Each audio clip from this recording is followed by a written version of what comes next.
नमस्कार बंधुरा आमार रान्नाघरे आपनादेर सबाइके स्वागत। आज आमार रान्नाघरे बानानो हच्छे बिकेलेर जलखाबार बा सन्ध्येर जलखाबार। तो जलखाबार बानाते बानाते देखुन एकटा एक्सिडेंट हये गेल और एतटाई भयंकर एक्सिडेंट छिलो माने कि बोलबो गरम जलटा आमार पुरो गायेई पड़लो। सम्पूर्ण भिडियोटा देखुन, देखले ठीक बुझते पारबेन। एखाने निये निलाम आमी सुजी, 1 कापेर मतन सुजी निलाम, तबे बेशी भरे गेछे एकटु कमिये देब। एरपरे एखाने निये नेब। এটা দুজনকার জন্য বানাচ্ছি, সেই জন্য 1 কাপ নিলাম। আপনারা যদি বেশি জনের জন্য বানান তাহলে সুজিটাও বাড়িয়ে দেবেন, এখানে দইটাও বাড়িয়ে দিতে পারবেন।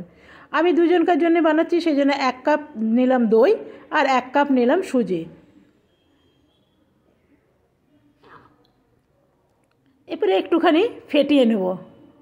ফেটানোটা জরুরি না, কেন কি এর মধ্যে আমি আরেকটু ফেটিয়ে নেব। আর একটু আমি জল দিয়ে দেব। দইয়ের বাটিতে অনেকটা দই লেগেছিল, সেটাতে জল দিয়ে এর মধ্যে দিয়ে দিলাম, দিয়ে ভালো করে একটু ফেটিয়ে নেব। তো দেখুন এটা ভালো করে ফেটানো হয়ে গেছে। এরপরে কিছু এখানে আমি মশলা মেলাবো। দিয়ে দেব এখানে আদা আর কাঁচা লঙ্কার পেস্ট 1/2 চামচের মতন দিলাম। আর এই পেস্টটা আমার বানানোই থাকে, সেই জন্য আর বানিয়ে দেখালাম না। এখানে দিয়ে দেবো নুন, এখানে দিয়ে দেবো চিনি আর দিয়ে দেবো সামান্য জল, দিয়ে আরেকটু ভালো করে ফেটিয়ে নেব। তো দেখুন এটা আমার ফেটানো হয়ে গেছে। এরপরে দিয়ে দেবো এখানে 1 চামচের মতন সাদা তেল।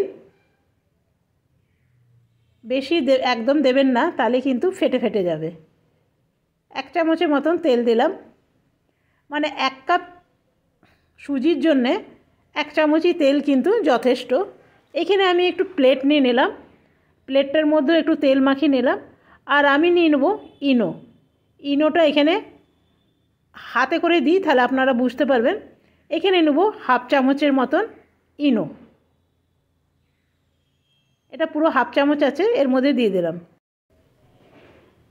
ইনো দিয়ে বেশিক্ষণ ফেটাবার দরকার নেই। এরপরে আমি প্লেটের মধ্যে নিয়ে নেব। তবে আমার প্লেটটা মনে হচ্ছে ছোট হবে নাকি বুঝতে পারলাম না, একদম ভরে গেছে। তো মনে হচ্ছে হয়ে যাবে। এই কড়াইয়ের মধ্যে দিয়ে দিয়েছি জল। এরপরে দিয়ে দেবো একটা কভার। তবে একটা জিনিস দিতে ভুলে গেছি, সেই জন্য একটু দিতে আমি ঢাকনাটা খুললাম। এইখানে দিয়ে দেবো একটু লঙ্কা গুঁড়ো, তাহলে দেখতে বেশ ভালোই লাগে। এটা কিন্তু কাশ্মীরি লঙ্কা, কোনো ঝাল লঙ্কা কিন্তু না। আপনি এর মধ্যে চিলি ফ্লেক্সও দিতে পারবেন, সেটাও খুব ভালো হয়। এর মধ্যে দিয়ে দেবো এবারে কভার। তো দেখুন কি সুন্দর লাল লাল হয়ে গেছে। আর এটা কিন্তু যেহেতু সুজি আছে, দই আছে, ইনো আছে, খুব তাড়াতাড়ি এটা হয়ে গেছে। সুজির জিনিস না, খুব তাড়াতাড়ি হয়ে যায়। তবে ধারগুলো খুব তাড়াতাড়ি হয়ে যায়, মধ্যেটা হতেই দেরি হয়। তো দেখলাম চারিদিক থেকেই এটা হয়ে গেছে। এরপরে এটাকে নামিয়ে নেব। এটা আমি গ্যাসটা অফ করে দিলাম আর এরপরে নামিয়ে নিই। দেখুন কত সাবধানেই কিন্তু নামাচ্ছিলাম, তাও হ্যান্ডেলটার মধ্যে লেগে গেল।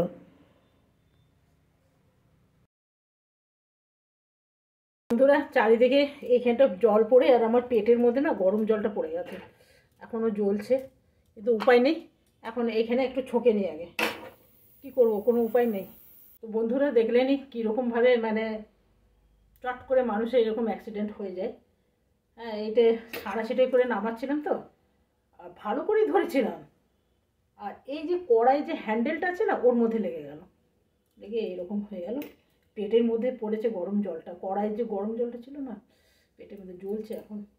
তো চলুন এখন রান্নাটা তো শেষ করতে হবে। পুরো এইখানটা নিচটা জলে জল, টাইলসের ঘর, স্লিপ খেয়ে যাব। আর এদিকে বসেছি চা, দেখছেন ধনে পাতা কারি পাতা ছিল সব নিচে পড়ে গেছে। তো ওগুলো আর উঠাবো না, ওগুলো পরে ফেলে দেবো। বিনা কারি পাতা আর বিনা ধনে পাতাতেই খাই। এক এক সময় এমনি হয়ে যায় জানেন। আমার মায়ের একবার এখানটা পুরো জ্বলে গেছিলো তেলে, এইভাবেই চলুন, এইখানে একটু ধোকলাগুলো আমি একটু সাম্বার দেবো। তো কারি পাতাগুলো তো নিচে পড়ে গেল, ওর উপায় নেই, দিয়ে দেবো একটু সর্ষে দানা, খুব মিহিন সর্ষে আছে সেটাই। তো ভাবছি না উঠিয়েই দিই, কেন কাঁচা লঙ্কা দিলে না আবার ফাটে, সেই জন্য গ্যাসটা অফ করে দিলাম, এর মধ্যে দিয়ে দিলাম। তবে একটু কারি পাতা দিলে ভালো হতো, দেখতেও সুন্দর লাগতো আর খেতেও ভালো লাগতো। সবগুলোই পড়ে গেল, আর ধনে পাতার চাটনি আর হলো না, সেই জন্য কোনো উপায় নেই, সস দিয়েই আমাকে দিতে হবে। তবে এই সুজির ধোকলা যখনই করবেন তখনই যেন একদম সুজিটা যেন, এই ধোকলাটা যেন ঠান্ডা হয়ে যায়, না তো কাটতে গেলে ভেঙে যেতে পারে। এটা চারিদিক থেকে আমি ছাড়িয়ে নিলাম, আর খুব সুন্দর করে উঠে যায়, আপনাকে আমি দেখাই। তবে যেহেতু গরম জল পড়েছে সেহেতু পেটখানা বেশ জ্বলছে, তো চটকট করে আমাকে একটুখানি কিছু বরফ লাগাতে হবে। পুরোটাই আমি এর মধ্যে উল্টে দেবো। দেখুন কি সুন্দর বেরিয়ে এলো, হাতে করে ভেঙে নিচ্ছি, খুব তাড়াতাড়ি করছি। যেহেতু ভিডিওটা আমি শুরু করে দিয়েছিলাম আর একদম শেষের মুখে এরকম হলো, না তো যদি শুরুতেই এমনি হতো তাহলে আমি ভিডিওটা আর পুরো করতাম না, কেন যেভাবে গরম জলটা গায়ে পড়েছে না, এখন আমাকে কিছু একটা ব্যবস্থা না করলেই নয়। তো কোনো রকম আমি ভিডিওটা চালিয়ে নিয়ে গেলাম, আর যদি কোনো রকম ভুল ত্রুটি হয় তো ক্ষমা করবেন। তো চলুন, আজকে ভিডিওটা আমি এইখানেই শেষ করলাম। যদি ভালো লাগে একটা লাইক দেবেন, সাবস্ক্রাইব করবেন আর আমার পাশে থাকবেন। আজকের মতন এখানেই শেষ করলাম, কালকে আসবো নতুন ভিডিও নিয়ে। Bye bye.